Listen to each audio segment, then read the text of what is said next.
Bersediakah saudara-saudara untuk diambil sumpah menurut agama Islam? Bersedia. Ya.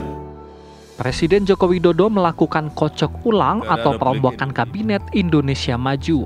Ada 3 menteri yang diangkat menggantikan 2 menteri yang tak lagi menjabat. Seluruhnya. Para menteri yang dilantik adalah Menteri Hukum dan HAM yang sebelumnya diisi politisi PDI Perjuangan Yasona Lauli. Kini diganti politisi Gerindra Supratman Andi Aktas. Menteri Investasi, Kepala Badan Koordinasi Penanaman Modal (BKPM) yang sebelumnya ditempati Bahlil Lahadalia kini digantikan oleh Rosan Roslani. Sementara Bahlil ditaruh pada posisi baru, Menteri Energi dan Sumber Daya Mineral menggantikan Arifin Tasrif. Presiden Jokowi juga melantik Wakil Menteri Komunikasi dan Informatika yang berasal dari politisi Gerindra, Anggaraka Prabowo. Tak hanya pada menteri dan wakil yang baru, Presiden Jokowi turut melantik sejumlah kepala badan. Hasan Nasbi ditunjuk jadi Kepala Kantor Komunikasi Kepresidenan. Selain itu ada Kepala Badan Gizi, Dadan Hindayana, dan Taruna Ikrar sebagai Kepala Badan Pengawas Obat dan Makanan. Tim TV One mengabarkan.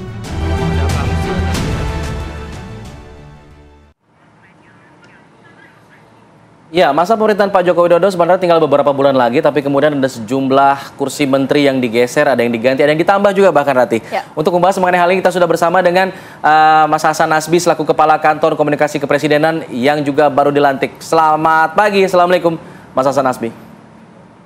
Waalaikumsalam, selamat pagi. Selamat pagi. Selamat sebelumnya kami ucapkan untuk Mas Hasan atas jabatan barunya sebagai Kepala Kantor Komunikasi Kepresidenan. Terima kasih banyak, mohon didoakan.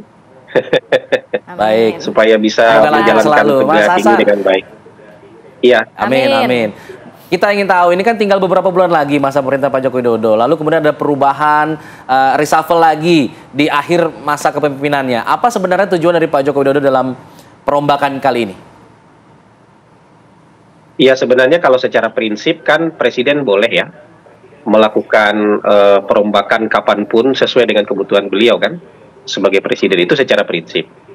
Tapi kalau kita melihat yang sekarang ya, itu kita betul-betul bisa melihat bahwa antara pemerintahan yang sekarang dengan pemerintahan yang akan datang itu transisinya disiapkan oleh pemerintahan yang sekarang. Jadi administrasi pemerintahan hari ini, administrasinya Pak Jokowi itu juga menyiapkan transisi yang sangat baik, yang sangat smooth bagi pemerintahan Pak Prabowo Gibran yang akan datang.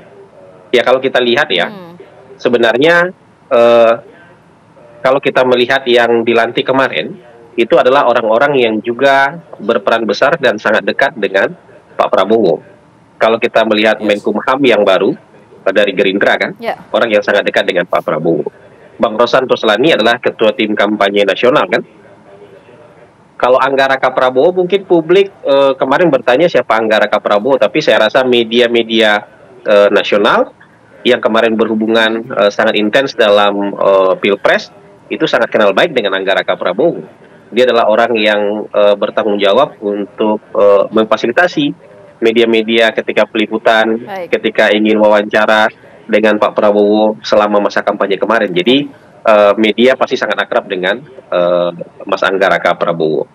Kemudian juga Pak Dadan Hindayana misalnya, yang itu menjadi Kepala Badan Gizi Nasional, itu kan juga yang sedang mempersiapkan sebuah institusi yang nantinya akan menjalankan salah satu program prioritas Pak Prabowo, yaitu makan bergizi gratis. Jadi kalau kita lihat hari ini, nuansanya Pak Jokowi sedang mempersiapkan transisi yang sangat smooth. Dan ini mungkin juga best practice ya selama ini di Indonesia ya, bagaimana administrasi sebelumnya mempersiapkan kebutuhan-kebutuhan yang diperlukan oleh administrasi berikutnya, supaya nanti ketika misalnya estafet pemerintahan ini diserahkan, pemerintahan Pak Prabowo Gibran tuh tidak butuh waktu banyak lagi untuk persiapan, jadi bisa langsung tancap gas, kira-kira begitu. Jadi lebih smooth lagi ya.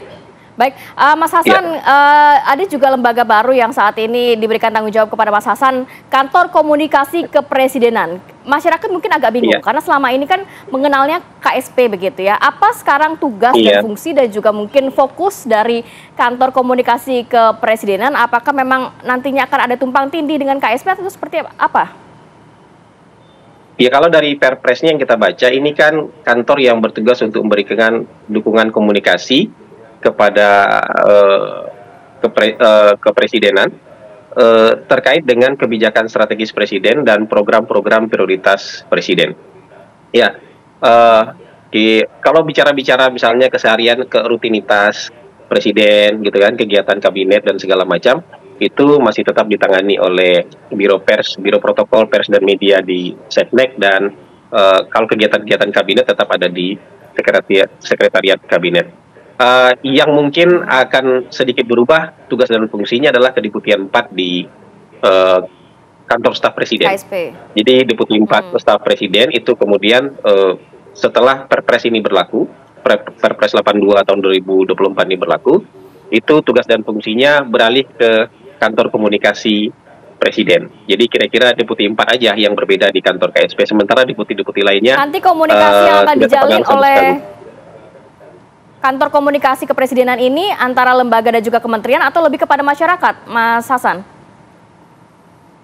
Dua-duanya ya, karena ini menangani juga komunikasi publik, juga menangani bukan ini ya, ini semacam koordinasi lah, koordinasi dengan kementerian dan lembaga-lembaga terkait yang tadi itu, terkait dengan kebijakan strategis dan program prioritas presiden. Jadi lebih spesifik ini ya, terkait kebijakan strategis dan program prioritas presiden.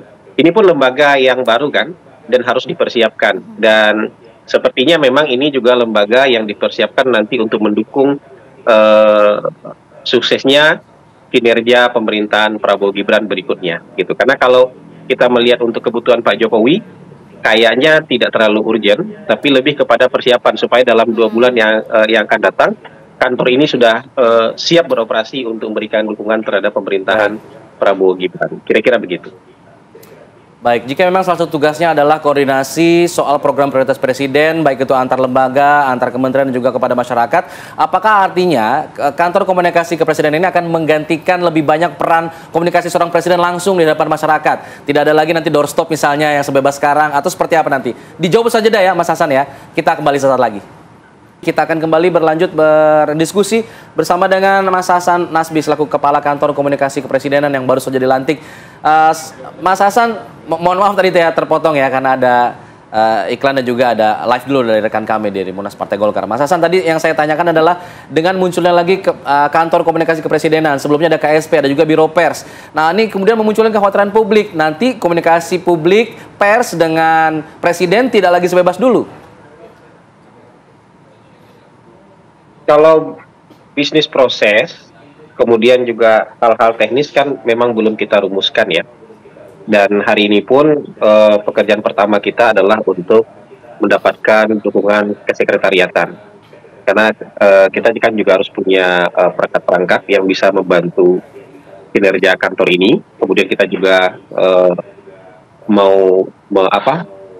mendapatkan atau mengusahakan lokasi kantor di dalam lingkungan istana supaya kita juga dapat bekerja dengan lebih baik. Nah, kalau mengenai teknis yang seperti ditanyakan tadi, kita masih butuh waktu untuk merumuskan bisnis prosesnya. Tapi secara prinsip justru ini kan harusnya bisa memberikan dukungan dan memudahkan juga untuk teman-teman media ketika ingin mengakses soal informasi-informasi kebijakan strategis dan program prioritas presiden. Kan kalau dari sisi waktu, Presiden pasti sangat banyak tersita waktunya untuk berbagai hal. Sementara mungkin juga teman-teman wartawan tidak selalu punya kesempatan yang lebih banyak, lebih dalam misalnya untuk menggali hal-hal yang ingin ditanyakan.